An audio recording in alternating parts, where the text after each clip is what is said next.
La pobreza no solo es la falta de dinero, sino la ausencia de opciones.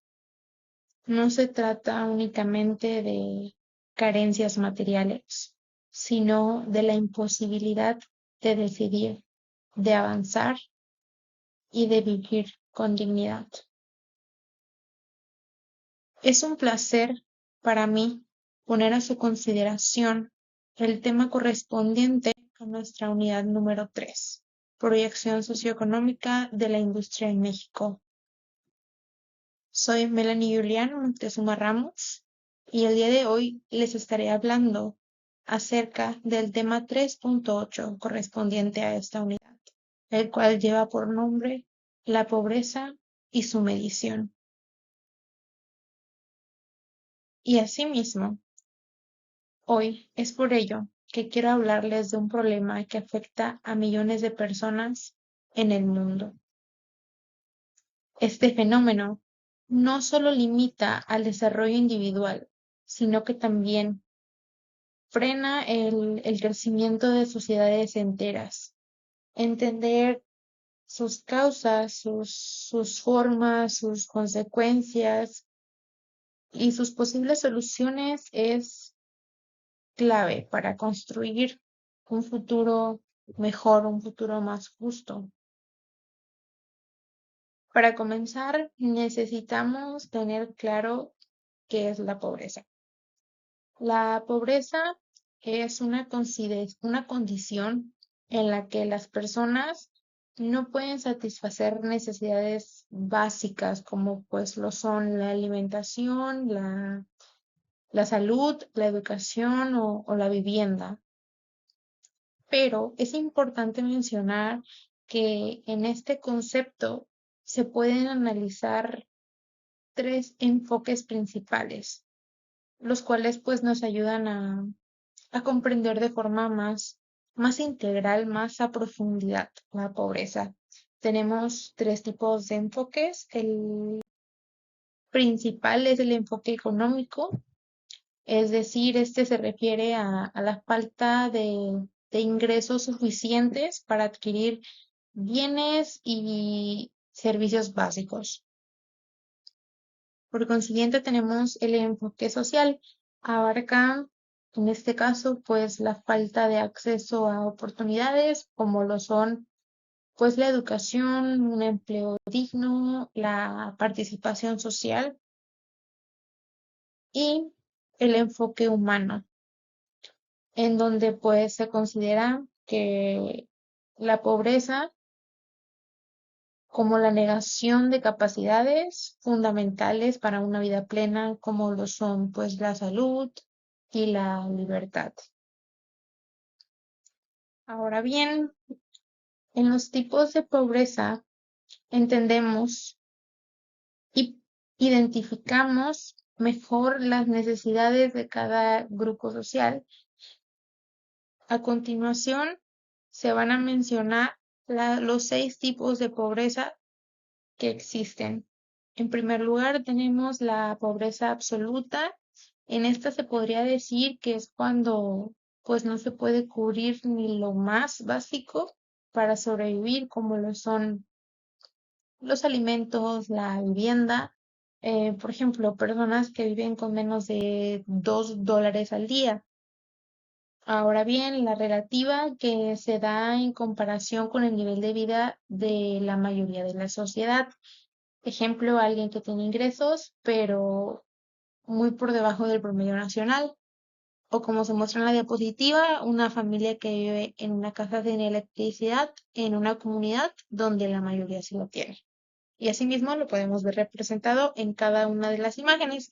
Como punto número 3, tenemos como tipo de pobreza la extrema, que es forma más grave de pobreza absoluta, en donde pues se pone en riesgo la vida misma por falta de alimentos o agua potable.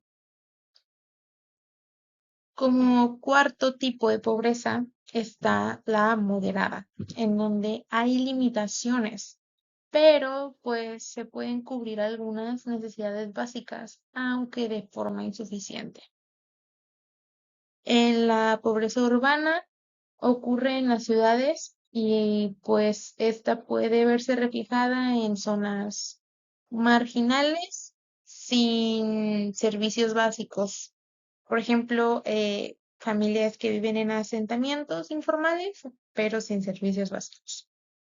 La pobreza rural, por último, afecta zonas alejadas, con poco acceso a salud, educación o empleo.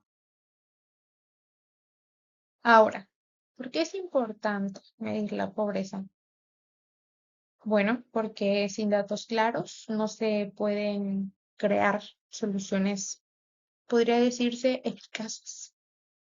Para esto, en México se destacan dos instituciones clave, como se muestra, que es el Coneval y el INEGI. El primero se encarga, digámoslo así, de evaluar la política social y mide la pobreza multidimensional. Y el INEGI recopila y analiza datos estadísticos sobre las condiciones de vida de las personas que se encuentran en un estado de pobreza. Ahora bien, ¿cómo se mide la pobreza? Podemos verlo que se miden en 4 puntos muy importantes. El primero, que es la pobreza por ingresos, en este caso de manera monetaria. Compara los ingresos del hogar con el costo de una canasta básica. La definición de canasta básica la vamos a ver más adelante. En la pobreza multidimensional se consideran múltiples factores como la educación, la salud y los servicios. Es decir, se toman en cuenta cómo se encuentran las personas en estos 3 puntos y asimismo miden el tipo de pobreza. Ahora bien, la pobreza subjetiva analiza cómo perciben las personas su propia situación económica. Aquí mismo lo dice, basada en la percepción personal de cada individuo sobre su situación económica. Por último, tenemos la pobreza estructural. Estudia causas profundas de la pobreza como la desigualdad o la exclusión.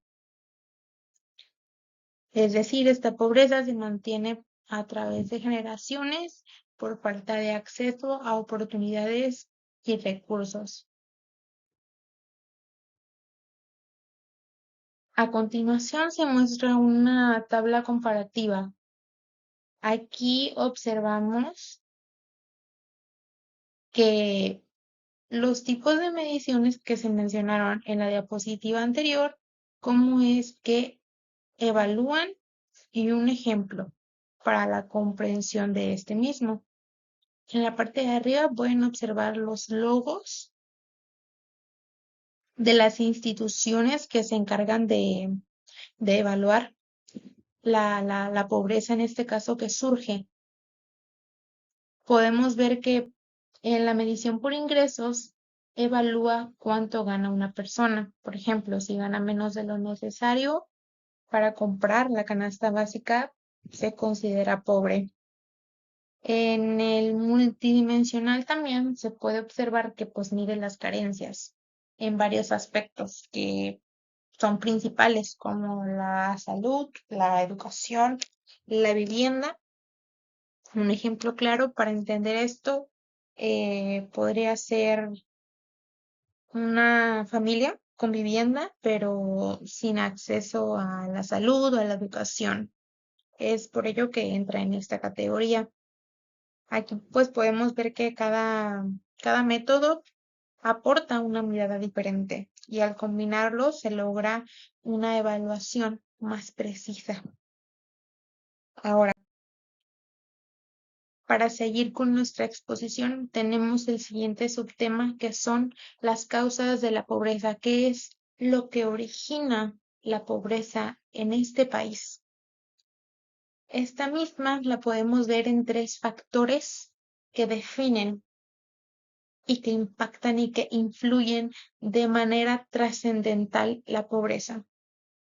Como principal factor tenemos el económico, y este mismo presenta dos aspectos muy importantes. El primero es el desempleo, es decir, y de manera sencilla, sin empleo no hay ingresos.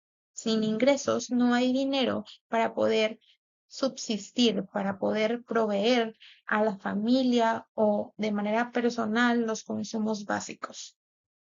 Ahora bien, en la parte de bajos salarios es que aunque se trabaje, el dinero no alcanza para cubrir lo básico. Un ejemplo que se menciona aquí es que un trabajador que gana el salario mínimo puede cubrir solo alimentación, pero no educación ni salud para su familia. En el factor político tenemos tres aspectos. El primero es la política ineficiente, programas mal diseñados o sin resultados reales, es decir, apoyos económicos mal enfocados que no ayudan a generar empleo. Tenemos también la corrupción dentro del factor político, que es donde pues se desvían recursos que deberían ayudar y en vez de ayudar a los necesitados, ayuda a a lo que más tienen. Podríamos relacionarlo también con injusticia económica.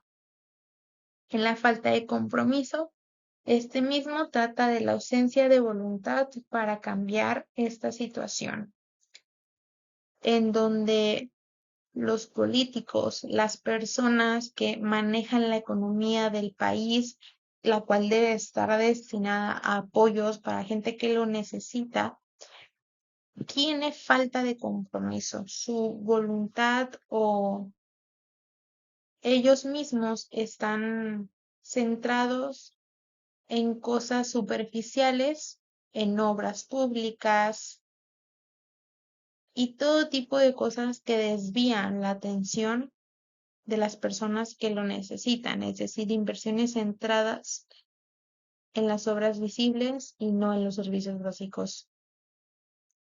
Ahora bien, en el factor social hay, y de igual forma, tres aspectos. El primero es la falta de salud.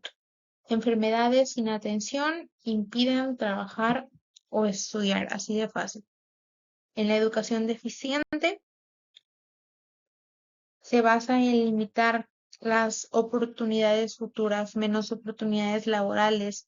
Jóvenes que solo terminaron la primaria, pues tienen empleos mal pagados por una mala preparación. Y esa mala preparación se debe a que no tuvieron los suficientes recursos para poder continuar, a que personas con poder político no tuvieron ese compromiso para apoyarles. En la discriminación, como último aspecto dentro del factor social, está que excluye a ciertos grupos del desarrollo social y económico. Ahora, la pobreza tiene defectos profundos en las personas y la sociedad. Entre sus principales consecuencias están cinco aspectos muy importantes, trascendentales y que realmente tienen un impacto dentro de la sociedad. Es decir, como punto número uno tenemos la desnutrición. Esta pues afecta al desarrollo tanto pues físico y mental, especialmente en niños. El bajo rendimiento escolar o el bajo rendimiento laboral es cuando no cuentas con recursos ni nutrición que aportan a tu cuerpo y eso hace que haya un bajo rendimiento y el aprendizaje se vea afectado o el desempeño en tu trabajo se vea afectado. La violencia y el crimen. La desesperación y falta de oportunidades pueden llevar a actos delictivos. Cuando tú te encuentras en un punto de desesperación e impotencia y la situación no ayuda, lamentablemente hay personas que toman caminos desviados y por la desesperación es que ellos se dejan llevar y llegan a cometer delitos de robo normalmente y comúnmente para pues poder obtener dinero, digamos, y asimismo pues suplir su necesidad. La exclusión social. Las personas pobres muchas veces no tienen voz ni representación. Hay mucha discriminación, una palabra que se relaciona con la exclusión, ya que lamentablemente hay personas que juzgan por el cómo te encuentras, por el cómo te vistes, por lo que tienes, por lo que no tienen, y asimismo existe esa exclusión en donde las personas son marginadas, son ignoradas. Por último, tenemos como consecuencia dentro de la pobreza la migración forzada, un tema muy amplio, el cual se resume en que muchas familias deben abandonar su hogar en busca de mejores condiciones. Lo que no tomamos en cuenta es que dentro de esta migración ocurren pérdidas, ocurren consecuencias que atrae mucho más de lo que se tenía pensado. Hay ciertos grupos que están más expuestos a vivir en pobreza. Y en esta diapositiva es lo que quisimos representar, que dentro de la pobreza que existe en nuestro país hay grupos vulnerables. ¿Qué quiere decir esto? Que hay grupos de personas que se encuentran aún más en riesgo de padecer estas consecuencias que mencionamos anteriormente.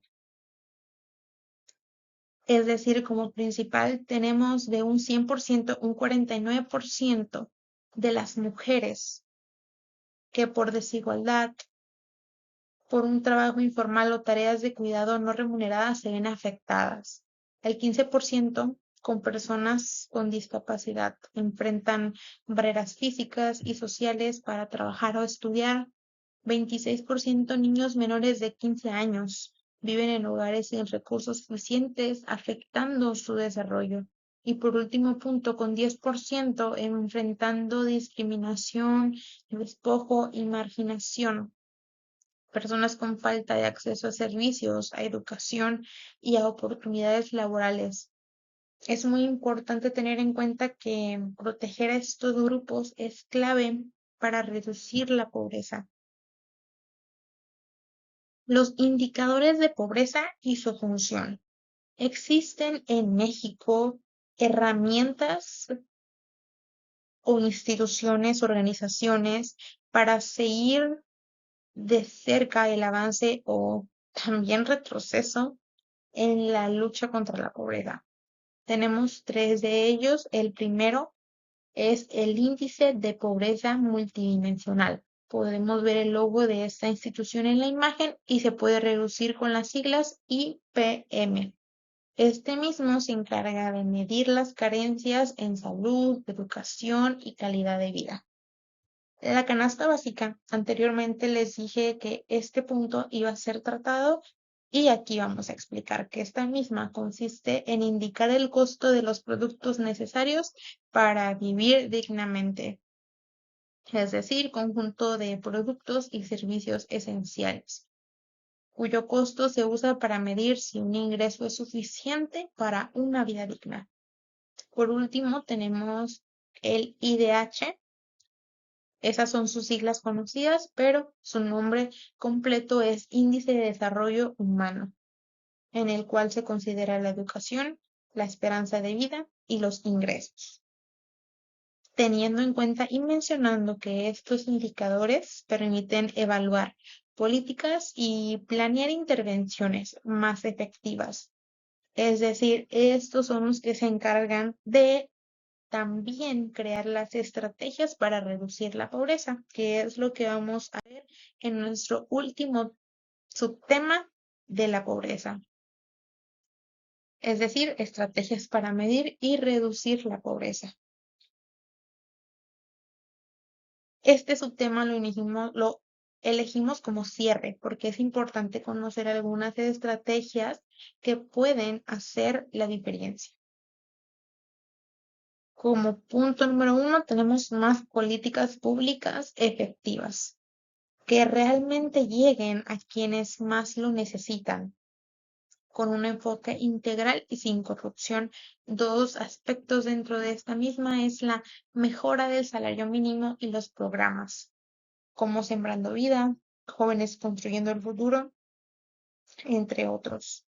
Y la industria como agente de cambio, es decir, creando empleo digno, invirtiendo en comunidades y respetando derechos laborales. Ambas opciones deben de ir de la mano. Eso sí es muy importante para que se pueda lograr un desarrollo sostenible e incluyente. Una vez explicados, expuestos a profundidad cada uno de los subtemas que elegimos para detallar a profundidad la pobreza y su medición, ahora pasaremos a compartir una breve conclusión en donde resumamos de manera influyente todo lo que vimos a través de esta exposición. Tenemos que la pobreza es un fenómeno complejo que afecta a múltiples áreas de la vida. No se trata solo de números, sino de rostros, historias y realidades que exigen atención urgente. Erradicar la pobreza no es un acto de caridad, es un acto de justicia. Nelson Mandela. Es decir, cada dato, cada causa y cada consecuencia que analicemos nos recuerdan que la pobreza puede combatirse si hay compromiso real. Esto ha sido todo de nuestra exposición. Gracias por su atención. Esperando que esta presentación sirva para reflexionar sobre nuestro papel como sociedad y sobre las acciones que desde donde estemos podemos emprender para construir un mundo más justo. Agradeciendo su atención y compañía a través de esta exposición, esperando haya sido de su agrado, pero sobre todo de aprendizaje y de reflexión. Muchas gracias.